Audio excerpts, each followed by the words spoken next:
We are Manuel and Cristina. We are working in the platform team. We are specialized in testing, and we try to help teams, engineers, and also community in writing tests. We also create tools for engineers, and we hope you are using our tools in the future. Okay, we are open sourcing them. Okay.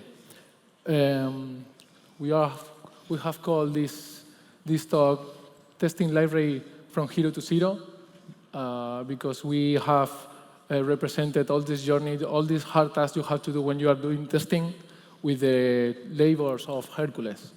So we have split this hard journey in five steps.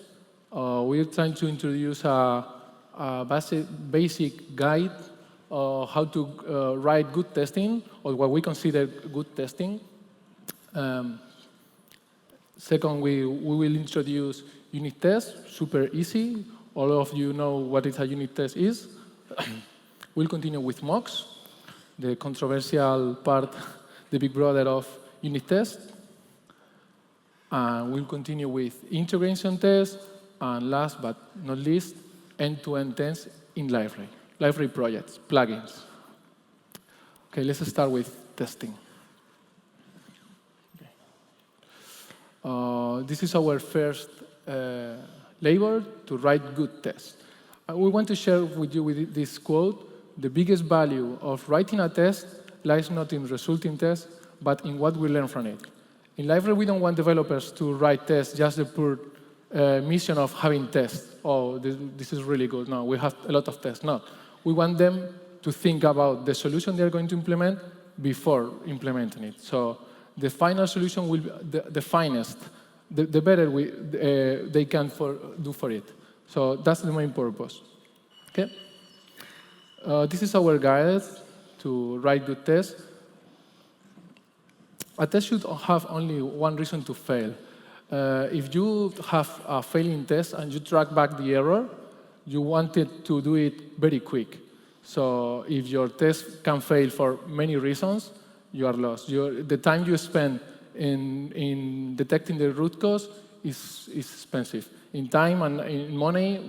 So you have your test failing for only one reason. For the same reason, a test should test just only one thing.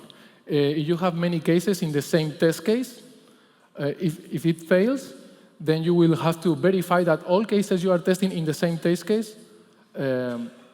So again, the time is very, very expensive. Okay? Relating to comments, in library we are not used to comment code.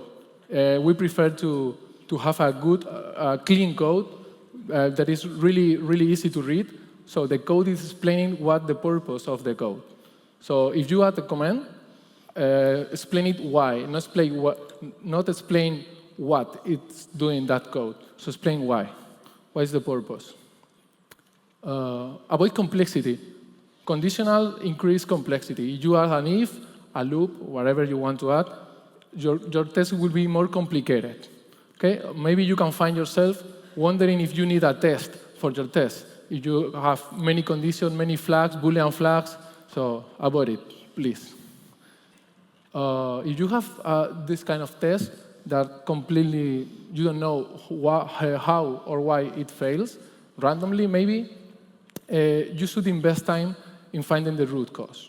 Otherwise, you will be commenting or even deleting the test, and this is actually worse, okay? Because you will lose coverage on that part of the code. So try to find the root cause. If you feel safe with this test, this is nothing. You must be sure that your test asserts something important. Okay, this is creating file security. So try to do the right assertions when you're writing tests. If your test is promising much more than delivered, it's an untrustworthy test. What does untrustworthy mean for us? A test that doesn't do anything, a test that doesn't assert anything, a test that cannot fail for any reason, and a test that doesn't do what the name promises. We have found many test cases, or even people having 100% coverage with empty tests, not empty, with one line just executing the method. This is an untrustworthy test. You have different platforms, as we have. We support several databases, but we have to run tests in all of them. For instance, a specific test for Oracle cannot run in MySQL or Sybase. So use assume. Assume will allow you to not execute that test if the environment condition is not satisfied. Thread sleep. If you had found yourself using thread sleep, you have a problem with network or disk or CPU hardware. So you will find in the future that number should be increased or reduced depending on the machine you are running the test. Or if you move it to a continuous integration server, you will find random failures because of this. So avoid it and try to find the root cause. For the same reason, use relative paths. This is super easy tips, but sometimes they are not do it. Very after and before annotation from JUnit. Just prepare the minimum scenario from your test in every test execution. With the before method, you are protecting yourself from other test causes. If some test put some dirty in the database, then you will be affected. And this is a nightmare to find who caused the problem. For the same reason, using after and roll back your changes, all what you have done, all what you have prepared in the after method. So you won't be affecting future following text executions. Relating to duplication, sorry, all of you think that duplication is one of the root cause of evil in software programming. Maybe we can leverage it with inheritance and moving code to a base class, and OK, that's fine. We'll move that method to the base class, and all the children classes will use that code. We'll have it. OK, we don't pay that idea. We prefer duplicating code in test. We prefer readability from duplication. OK? Imagine you are the new guy in the company, and the guy who wrote the test is not there anymore. You want to have all the test does in place, not looking for in another class. Sorry. And we're going to start with unit test, super easy. You know, isolated code, executed super fast, and always automated. Super easy. Just start. It's the first step any developer starts with when they are writing tests. The code has no dependencies, it's super small, and that's it. Just start always with unit tests. But this is really related to unit tests too, the mocks. When your unit test find, you add a component or a dependency in your test, how do you test it? That component, that relation with another system or service, well, we don't know. OK, you mock it. There are libraries that allow you to mock services. So this is a mock. The purpose of a mock is isolate the code, super fast, and you don't have to call all the services. You have a dumb implementation, and you simulate the conditions you want or you need for that test. Okay? This is the kind of test. Stubs, fake objects, spy object, mock. Mock is a generic word, but in theory, mock is a super-powered spied object. A spy object keeps tracks of what is happening in the test. How many methods have been, how many times a method has been invoked, with parent values, if that method was actually invoked. So a mock is a completely spied object. But for simplicity, we are using mocks everywhere. And in Liferay, when are we using mocks? When we consume a Liferay core service, of course. When we consume an entity service of our plugin, doing this way, mock local service util, and runtime libraries like the request. Who is mocking the request? Nobody? Oh, yeah. It's difficult? No? Wow, lucky duck. And third-party services, a Twitter account or to the service, whatever. We are using, in Liferay, we are using Mockito or PowerMock for it. Yeah? And this is really good. We have mocks to substitute our Liferay services. Yeah? They are fast and OK. But what happens if you want to mock a service, a Liferay service, that relies on a util class that reads a property that has been set up in Tomcat Startup. So you have a mock with a mock with a mock, 3 levels mocking, a nightmare. And even worse, in Liferay 7, we have this code. This is a service util, local service util from journal. We need to mock this method, get service. As you can see, it's getting the service from the service tracker from OSGI. Yeah, but we have this block that is executed before any constructor. And it needs OSGI framework to have it present and started so you can get the implementation from the framework. So life is not that good. Yeah? So why are mocks, or why we don't prefer mocks and we prefer doing integration tests? That will be the next step. Complexity, readability, maintainability. All of these things make life easier for developers. Not even in mocks, but in production code. Okay? And mocks are very tied to implementation. If we create a mock and find another expectation that is not related, or not, we can override the real implementation with a mock. So we can make an error, maybe. Yeah? And if more teams are working in the same service, maybe they can create different mocks that then doing different expectation. So maybe it's not that good idea.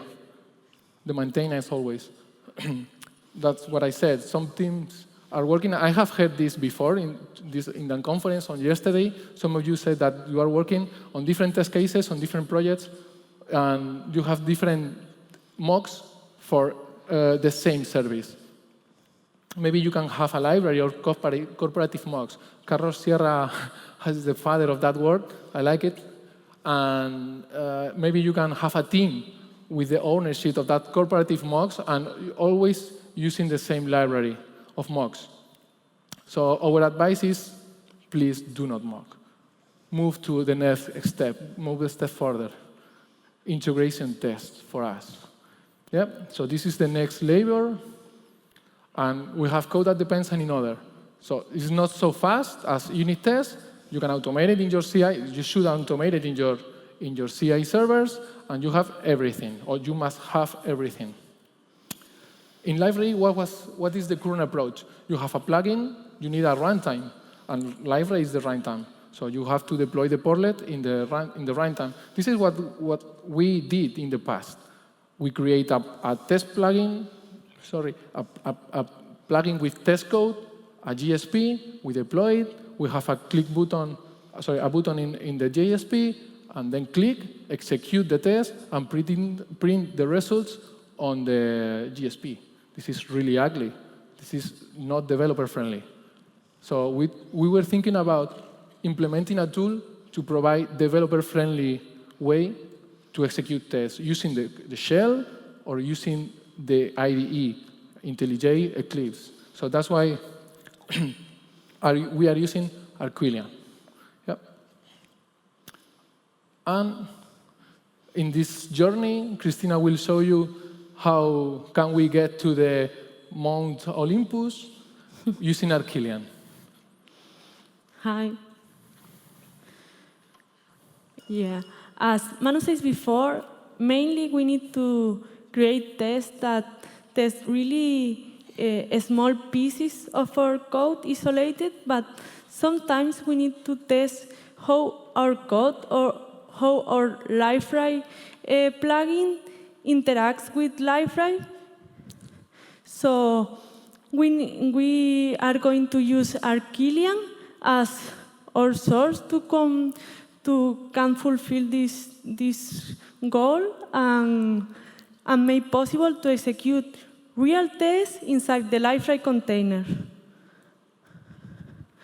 We are going to use the Arquillian Liferay extension that is an exception that Manu and me and Carlos Sierra have been working for almost 2 years now, I think.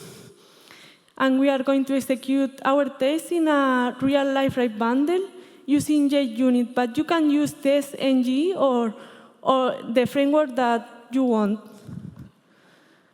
Now I'm going to show you a little schema of how this works. We have a test case that we need to execute inside a Liferay container. So we are going to use Arquillian. First of all, we need to deploy this test inside the Liferay container. So as we are going to execute this test in Liferay 7, we need to create a OGI valid bundle that contains the test class and for example, the plugin. If we need to test the plugin of an OG component, we have the micro deployment that we need. Arquillian uses the GMX protocol to deploy the bundle that we created before inside the OG container, the Liferay OG container. The tests are executed inside the container, and Arquillian pick up the results and send back to the test runtime. So for you, all these steps are going to be transparent. You are going to execute a normal JUnit test. You are going to see the results in your IDE. Everything is going to be transparent. So now I'm going to show you a little demo using the Liferay bundle of 7 Alpha 1. You can download for SourceForge. Here is the Alpha 1, the last release. If you download the Liferay portal Tomcat and unzip it, you have all you need to test your Liferay plugin. As we said before, we are using the GMX protocol, so you need to activate, make enable the GMX inside your Tomcat. So we need to edit the setting file. We are not using authentication, but you can set your configuration as you want. But we are using the port 8099. This is the default port that we are using in our Arquillian station, but everything can be changed, and you can use the port that you want. So now, the first thing when we want to test is, what do we want to test, And we are going to show you a really simple service, so we can create an integration test in Liferay for this service. It's the simple of the service. You have been using this example for years. It only has one method, the add method, and only 2 parameters, add and b, and return an integer. This is the implementation of the service that return plus b. I'm sure that you are tired of read this during all the presentation yesterday and today, but we are using declarative services, so we can define that this implementation is for the sample service in OGI. And as we said before, we need to deploy this sample service inside our Liferay container. So we are going to use BND. This is the BND file. We only need to include the sources, and we need to use this annotation. So BND are going to generate all the meta information that you need for the declarative service. so the annotation component can work. And now we are going to see which are the dependencies that we need to specify in our point. First of all, we need to say that this test is going to be deployed inside a Liferay container, so we need to add the dependency Arquillian container Liferay. This is the extension that we have been working. For this example, we are going to use JUnit, so you need to specify Arquillian to that. We are going to use JUnit and add the JUnit library too. And after that, we can create our test. It's really important that you need to execute. You need to use the Arquillian runner, so JUnit knows that this is actually Arquillian test. We need to define a deployment.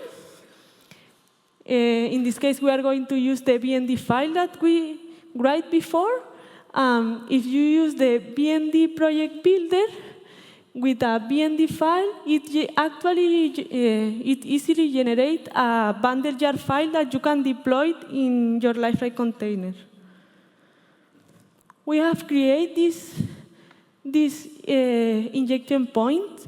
So the sample service is going to be automatic injector here, so we can use it in our test. And this is how our test is going to look like. It's very simple. We are going to call the add method with the parameter 1 and 3, and we are going to expect that the result is 4. Can be this. And you can see that this is actually working. This is actually in GitHub, so you can download, you can add more tests, you can play with it, and everything is green. So it has been really, really easy to create our first integration test. And maybe you are asking now, what's next? Are you finished? Are you accomplished? Or I am truly hero? There is a controversial step that are to the end-to-end test. Sometimes we abuse of the end-to-end test, and we need to know that the end-to-end tests are slow, and sometimes when you find one test is failing, and maybe you have 10 bugs to find. So it's really important not abuse of the end-to-end test, and the right proportion accepted now are the 70% of our tests should be unit tests, the 20% should be integration tests, and only the 10% should be end-to-end tests. Once that we know this, I'm going to show you how to create easily a test for a GSP portlet that go from the UI layer to the server and come back. So this is a simple portlet. As you can see, the name of the portlet is Arquillian sample portlet and have a GSP as a view template. Yeah. We are injecting the sample service that we created before. Yeah. It's not, well, I think that is shown before. It's better this. And you can see that it only have one action, that is the add action. It's really simple. Read the first and the second parameter for the request, call sample service, the method add of sample service with first and second parameters, return in the response that result. Now you can.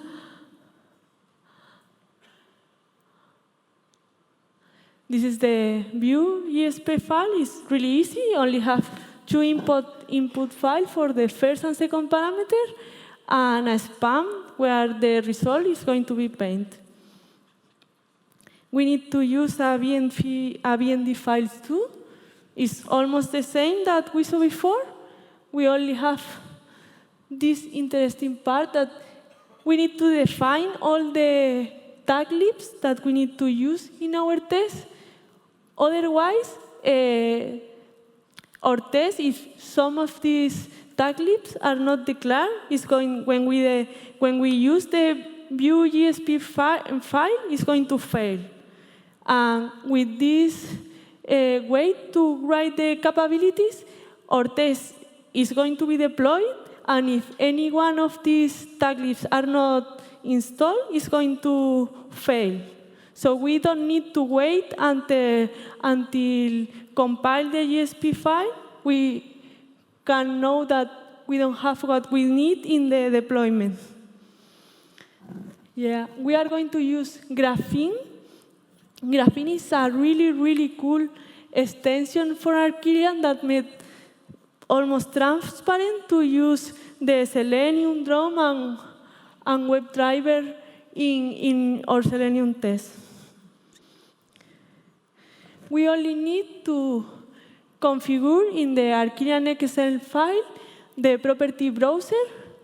You can pass a Java property for the browser, so you can dynamically choose Firefox or Chrome or PhantomJS, or you can specify here the browser you want.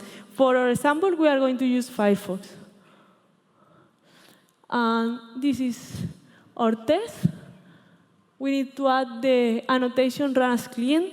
That means that even if we are going to create a deployment to deploy actually the portlet inside Liferay, the test is actually not going to be executed inside the Liferay container. It's going to be executed as a client of the Liferay container. We have created that annotation that have one parameter that is the bundle, a bundle that you want to deploy inside a layout.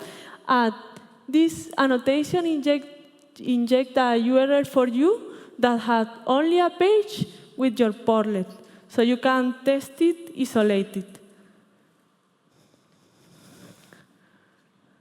Yeah. We are using, as I see before, WebDriver and the Arquillian Drone extension. You don't need to configure anything. When you use Graphene, you can inject, use the injection point, and everything is going to work fine. And this is actually our test. I think that is not. Yeah, I think it's better. As you can see, we only are going to open the portlet URL, the page where is the portlet installed by itself. We are going to write 2 and 3 as the first and second parameter. We are going to click the add button, and we are going to wait that 5 is the result. Sorry.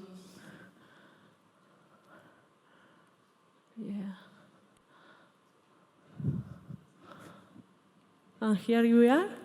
You can see that this code is actually working in a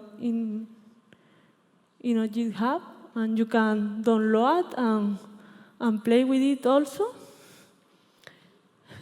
Sorry, this is my computer.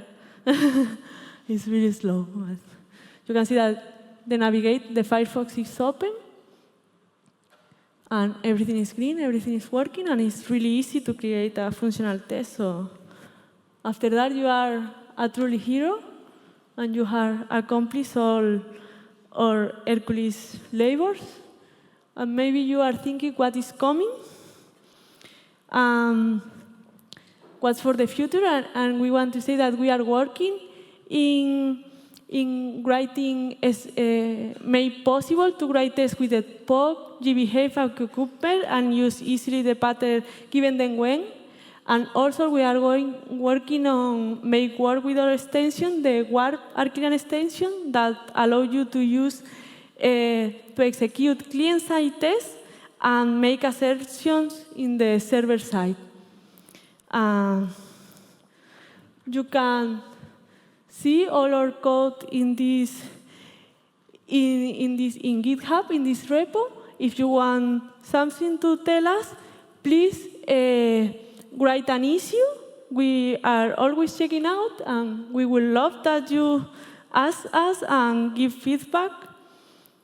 That's all. Thank you very much. Contribute. All right, yes. Estoy aplaudiendo. All right, well done, guys. Thank you.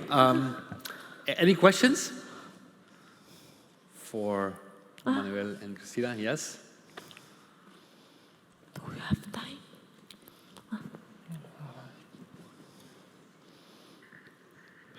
I wanted to ask if it's possible to do a rollback after every test, or Sorry, if I perform changes on the database, is it possible to do a rollback after every test? We recommend to use the after, but we can work even in create some kind of annotation. We are doing actually for the core to just automatically roll back what you have done with a special annotation. Maybe we can try to find a way to do it in the extension, but we need to figure it out. Yeah. Okay, any more questions? Please raise your hand.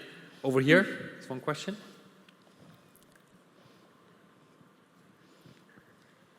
Can you tell me a bit about the performance of mostly the integration tests? Because if you're moving away from unit tests, which are very fast, and you have hundreds of tests, it could take a while? So you mean about how much impacts in performance? Yes. Well, they are more heavy, so it will affect you. But we want you to integrate the code as much as possible. So to move that code, delegate it to your continuous integration server.